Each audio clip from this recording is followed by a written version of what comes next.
ከሆነ በኋላና እሷም እሱ ሲመጣ በጣም ተደነባብራ የሆነ ያልሆነውን ቀበጣጥራለች ማለት ነው። ያው መጽሐፍ ፈልጌ ነው ብላ ብትልም ያው እሱ ግን እንዳትደነግጥ ብሎ ሁሉንም ነገር ስለሰማ በቃ ችግር የለውም መጽሐፉ ናታን ፈልጎ ያመጣልሻል ብሎ እሷን ካስወጣ በኋላ ናታንን እዚህ ቤት ያሉት ሰዎች በጠቅላላ ልጆች በጠቅላላ እንደ እህቶችህ ናቸው፣ ልትንከባከባቸው ይገባል፣ ወደ ሌላ ነገር ውስጥ እንዳይገቡ ነው ማድረግ ያለብህ ብሎ ናታንን እንግዲህ መክሮታል ማለት ነው። ናታንም ያው ዳጣን እንደሚያፈቅራት ሁላችንም እናውቃለን፣ ግን ምንም ማለት አልቻለም። በጣም ደንግጧል ማለት ነው። ያው እንግዲህ አባትየው ማለትም ደረጀ ሁሉንም ነገር ያለውን ነገር በጠቅላላ ነግሮት ናታንንም አስደንግጦታል ማለት ነው። ያው እንግዲህ ፍቅሩን ሊገልጽላት ሊገላለጹ ፈልገው ነበረ።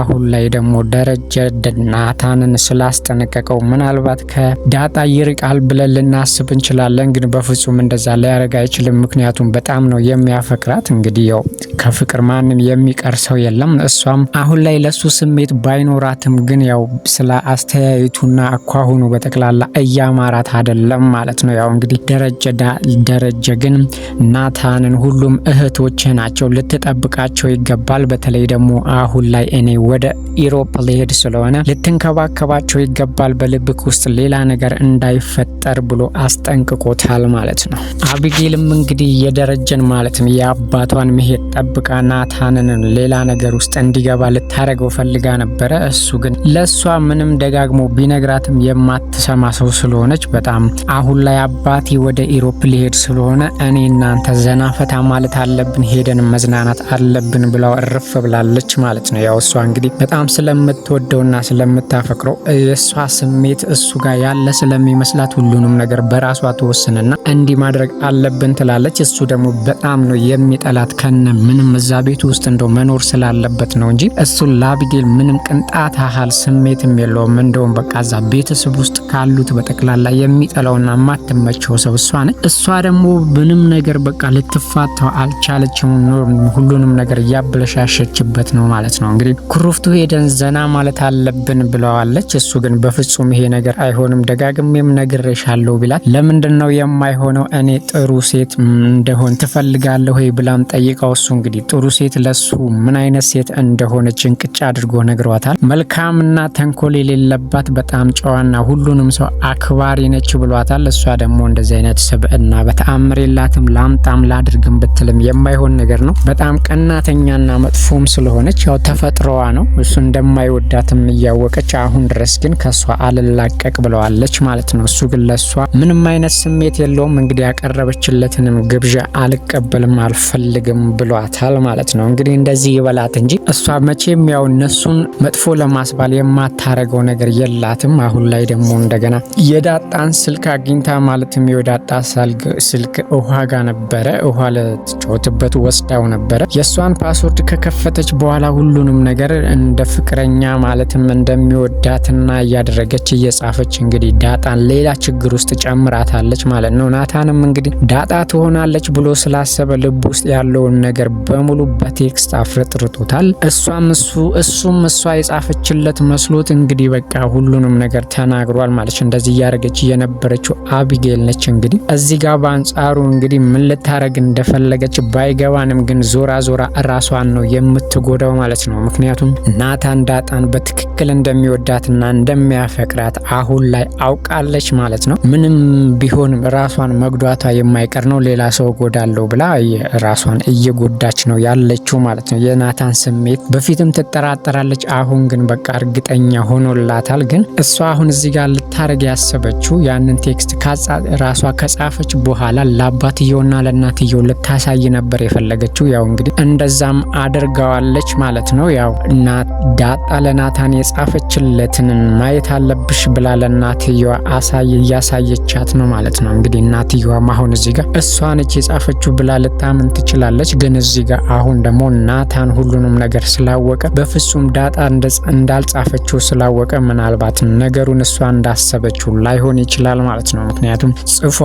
አሁን ለዳጣ ያለውን ስሜት በሙሉ እዛ ጋር ጽፏል፣ መልሶላታል። እናትየዋ ስታየው እንግዲህ ያው ምን እንደሚል ባናቅም አሁን ላይ ግን እሱ በትክክል አቢጌል እንደዚህ እንዳደረገችው አውቋል ማለት ነው። ምክንያቱም እንዳጋጣሚ ሆኖ ደግሞ ዳጣ ወደሱ ክፍል ስትመጣ ሲጠይቃት ጠየቃት። ምንም እሷ እንደዚህ እንዳላደረገች ስትነግረው በጣም ተናዷል ማለት ነው። ያው ሁሉንም ነገር የጻፈች ነበር እሱ የመሰለው። እሱ እንደውም በቃ ለኔ ያለሽ ስሜት ምንድነው ብሎ በቀጥታ ነበር የጠየቃት። እሷ ደግሞ በጣም ግራ ተጋብታ ነበር። የምታውቀው ነገር ስላልነበራት እሱ ከጠየቃት ጥያቄ በጣም የሚያስደነግጥ ጥያቄ ነበር የጠየቃት። ምንም ቴክስት አልጻፍኩልህም ስትለው ግን አቢጌል እንደዚህ እንዳደረገች በጣም ስለገባው እንግዲህ ተነስቶ ወደ አቢጌል ጋር ሄዷል። እንግዲህ ምን እንደሚፈጠር ባናቅም አሁን ላይ ግን ለናታን ቴክስት ያደረገችለት ዳጣ እንዳልሆነች አውቋል ማለት። ሌላው የሰላም ነገር ነው። ሰላምን እንግዲህ እዛ ቤት ውስጥ መኖር ከጀመረች እና በሰራተኝነት መቆየት ከጀመረች በጣም ረጅም ጊዜ ሆኗታል። እዚህ ጋር እንግዲህ ቤተሰቡን በጠቅላላ አሳስቦታል ማለት ነው። ደረጀንም በጣም አሳስቦታል። እዚህ ጋር እንደውም ማሰብ ያለብን እንግዲህ ያው ደረጀና ሰላም የሆነ ነገር እንዳላቸው ማመለከቻ ነው ብለን እናስባለን። ከምንም በላይ እየተአሰበና እየተከዘላት ነው ያለው። እንደውም እድሜዋን በሙሉ በልተንባታል ስትል በሀሳብ ጭልጥ ብሎ ነበረ። ምክንያቱም እንግዲህ እያሰብን ያለነው እኛ አሁን ላይ ሰላም እንግዲህ የዳጣ እናት ልትሆን ትችላለች ብለን እየገመትን ነው ያለነው። ምክንያቱም ስሜት ለስሜት በጣም እየተናበቡ ነው ሁለቱ ያሉት። ሰላምም ዳጣን ስታያት ሌላ ስሜት ነው የሚሰማት። ዳጣም ሰላምን ስታያት ደግሞ የእናትነት ስሜትና በጣም ፍቅር ነው የሚሰማት ማለት ነው። እንግዲህ ይሄንን አንድ ላይ ስናገናኘው ሰላም የዳጣ እናት ልትሆን ትችላለች። አባቷ እንግዲህ ደረጀ እንደሆነ እርግጥ ነው።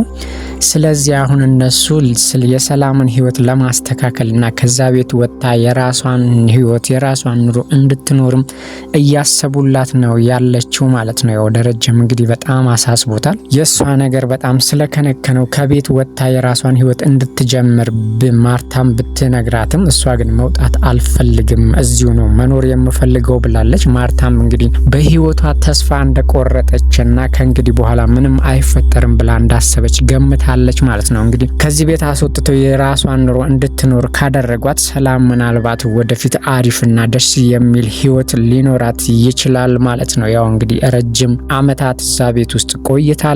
ደረጀም እንግዲህ የልጆቼ እናት ነች ብሏል ማለት ነው። ስለዚህ ቀጣይና አሪፍ ህይወት ይገባታል። ስለዚህ ባላት ብር ላይ የሆነ ነገር ጨምረውላት አዲስ ህይወትና የራሷን ህይወት እንድትጀምር ሊያደርጓት እያሰቡ ነው። ግን እስከፈለገችበት ድረስና እኔ በቃኝ ብላ ከዛ ቤት እስከምትወጣ ድረስ ልንጠብቃት ይገባል ብሏል ደረጀ ማለት ነው። እንግዲህ እዚህ ጋር በጣም አሪፍና ደስ የሚል ሀሳብ ነው እያሰቡ ያሉት ማለት ነው። ሰው ምንጊዜም ዝቅ ብሎ መኖር የለበትም። ሰራተኛ ስለሆነ ደግሞ የተሻለ ህይወት አይገባውም ማለት አይደለም ብሏል ደረጀ። በእውነት እዚህ ጋር በጣም የሚያምርና ደስ የሚል አባባል ነው የተናገረው። አንዳንድ ሰዎች እንደዚህ በፍጹም ሊያስቡ አይችሉም። እሱ ግን ሰራተኛ ስለሆነች ብቻ ህይወቷን በሰራተኝነት መግፋት የለባትም።